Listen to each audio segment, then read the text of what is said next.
Welcome back. My guest is right here with me in our Lagos studios. Mr. Ladipo Johnson is the National Publicity Secretary of the NNPP. Thank you, sir, for coming on the program. Thanks for having me. It's like a lot of you are so busy that today I had to be pulling everybody out. And the politics hasn't even started yet. Well, it started. It started. And it's a season as well, you know, the New Year season. And I thought I would have a break, but no.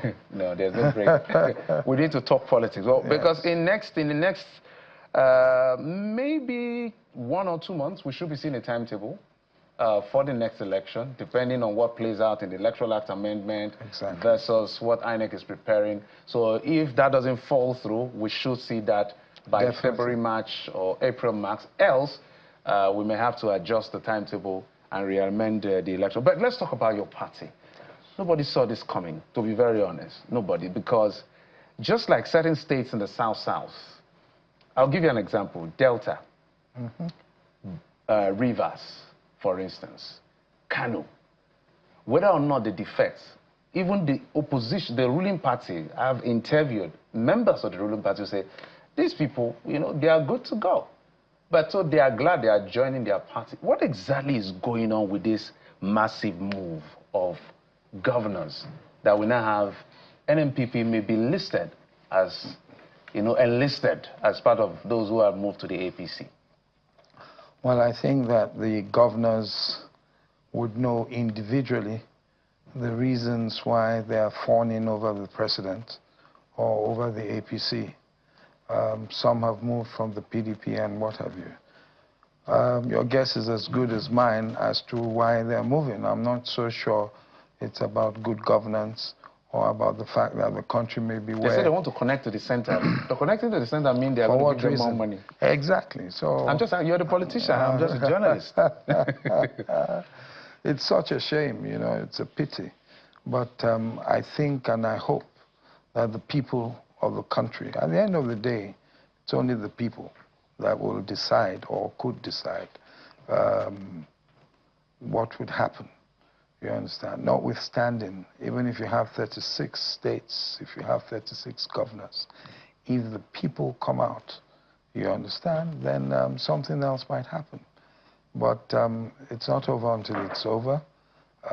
We're just hitting the election year, as it were, because we'll have the primaries and whatever this year, and the elections will be early next year. Are there internal encumbrances? So the PDP has some kind of a case, even though people will argue otherwise. But they have one argument to the fact that their leadership is divided. As we speak, the PDP doesn't have... INEC is not receiving correspondence from the PDP. From them, yes. But at least the NNPP is not in that footing, at least from what I know. I stand to be corrected. Yes. So what do you know is exactly the reason for the governor considering leaving? And clearly, it looks like Kwankwaso, who is the leader of the Kwankwasia movement, is not in on this. Well, the governor hasn't said anything to us about, when I say to us, I'm talking about the National Working Committee or the National Executive Committee. Indeed, he was at the convention we held about 2 weeks ago. But one of his aides said clearly that the people of Kano had agreed that Kwankwaso and the governor should move to the APC. Now, of course, Senator Kwankwaso hasn't agreed to such. He hasn't told anyone, hasn't permitted anyone in his group or whatever to move to the APC or any party for that matter. So we've seen certain things that are occurring in the state, and it's become very troubling and disturbing. Because not to use the PDP phrase, we are a big happy family, as it were. So this is very, very unfortunate. I don't, for the life of me, I don't know why it is happening. I don't know why it is occurring. But be that as it may, if we disagree, if we have to disagree politically, it doesn't mean we disagree as friends. But politically speaking, we, the majority, I believe, do not believe that we should be making any move at this point in time. It could be at a later stage. But at this point in time, We haven't sat down to discuss it together. Is this political suicide for Abba Yusuf, in your view? Well, I'm not one of his advisors. If I were, he would. No, you're the one on the other side who is saying, if I were, this your move is not sitting well. I wouldn't say that. I wouldn't say that because those who surround him are my brothers. Do you understand? So I wouldn't say that. To the best of their knowledge, in their wisdom, they think they've made the right move. But I said on a program today that even if they move, what guarantees do they have that he would get the nomination in an APC where Barrow wants to go, the Deputy Senate President wants to go for governorship? He's been spending himself silly for years. You understand? Where Ganduje's side also has people that want to be the gubernatorial candidate as well. So he's just going to join that. He'll be going as a weakened person because the Kwankwasia movement as a whole will not be moving with him and everything. So I don't know, but they know more than we do because I wasn't part of their negotiations, if at all. As I said, the governor hasn't said anything. So we're just acting on rumors or what have you. But if that is the case, I wonder whether, and I said it, I wonder whether he would get the nomination, given that my friends and brothers in the APC are not known to keep their words. So I don't know for the life of me what they're thinking, those who are around the governor. I don't know what they're thinking. So what is the bigger plan here? So, because as politicians, you should be able to project, given, let's assume and conclude, without conceding that Governor Abba Yusuf finally says, look, all you, for instance, Caleb Moftuan, you know, it starts with all of the nuances. Some of us know exactly the end, but we can't say. Yeah. But it finally says it's going. So what next? What happens? We wish him well. As I said, he's an elder brother. I respect him a great deal. You understand? We wish him well. And we continue with our party. We're working on our own part, the national level, with the national leadership. We're working. In fact, I was speaking to one of his aides a few days back, and I said, why couldn't you just be patient? Before the end of January, you'll see where we're going, what is happening, and you'll see that it will even strengthen us better. It will make it easier for you to hold on to your canoe. Why the... So what was this plan that they were impatient, they were not patient? Is it that there was a plan by NNPP to say, given what has played out in 2023, your score was 1.4 million or so, yeah. And predominantly those numbers came from Kano, which is why Kano is, you know, the bride, as far as the, call it the KKKs are concerned. Was it to look at the situation of supporting Bola Tinubu, given the fact that there may not be guarantee of victory, since it's a statewide, not national-wide party in that sense, like the APC and the rest?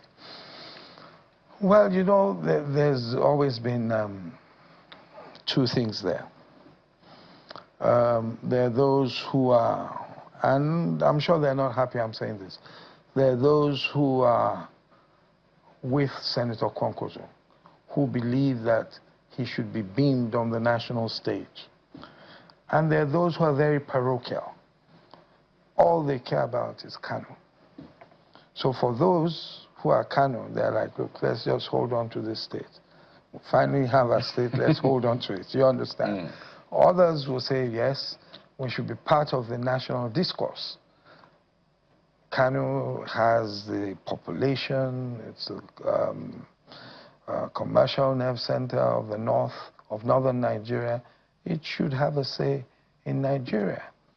So those are the two competing things you have. And you see that when you sit down with some of them. They think that the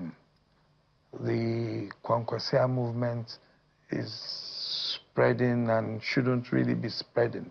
It should be a home thing. Really? But some people, that's what I'm saying, some of them.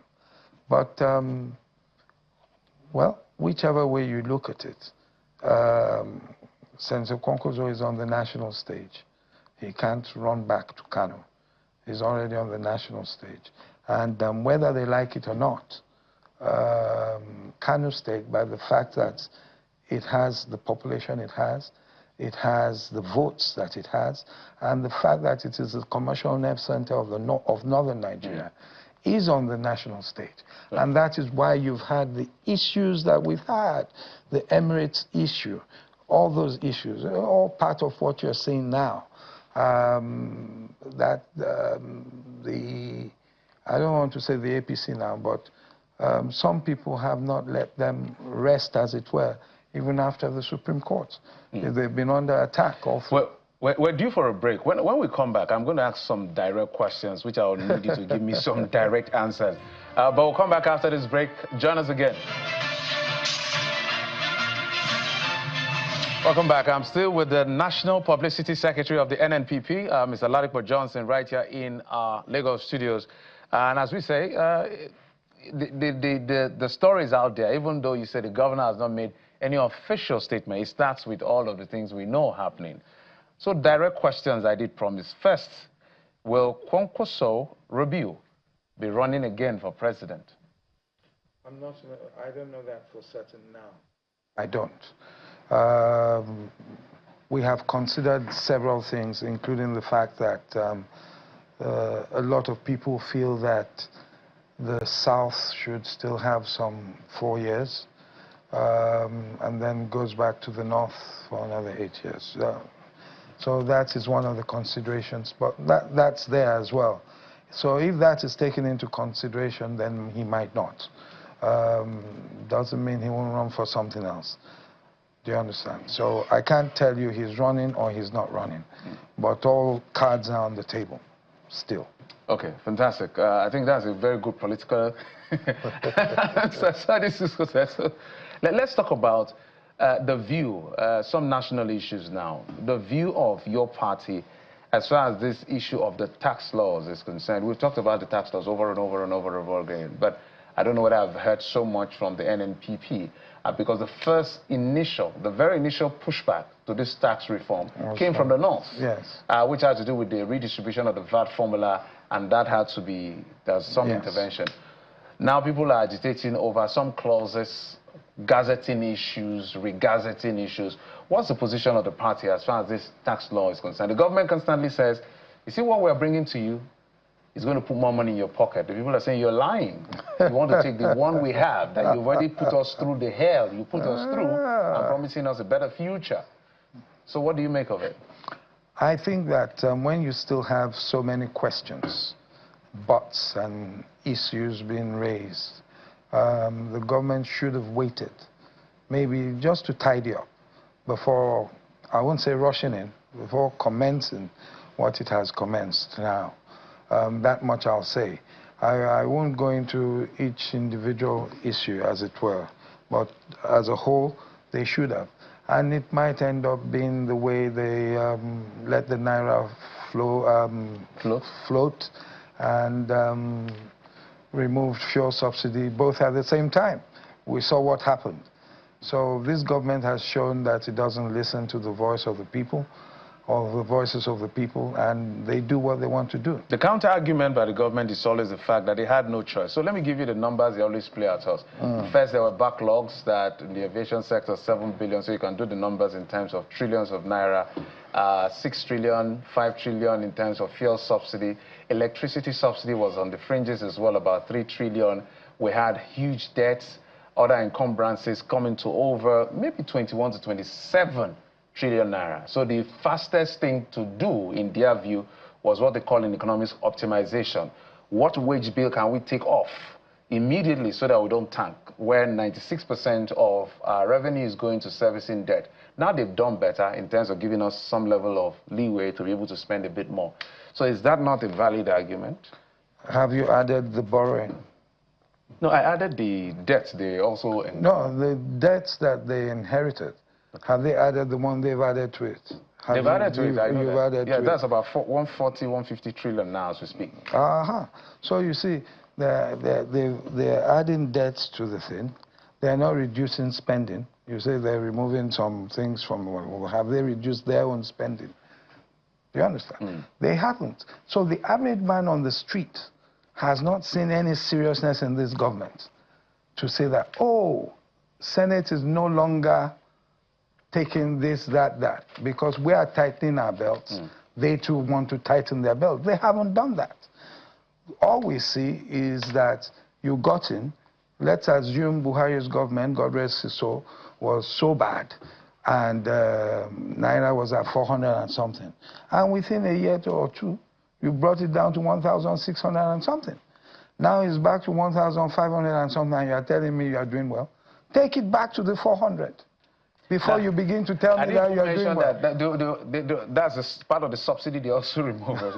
Anyway, we're going to continue the conversation. Anyway, elections are coming. We'll have time to talk. Yes. Now we're talking politics. We'll go to the issue of policies of all the political parties and what alternative they will provide. And NNPP is one of the parties who call to the table to tell us what exactly they will do in here, and here. But my producer tells me it's time for me to go. Thank you very much. I must thank you, Mr. Ladipo Johnson, and I wish your party the very best. We may be seeing the governor defect soon. We're still there. Okay. Ladipo Johnson is the National Publicity Secretary of the New Nigeria People's Party, NNPP. Thank you, sir. Thanks so much.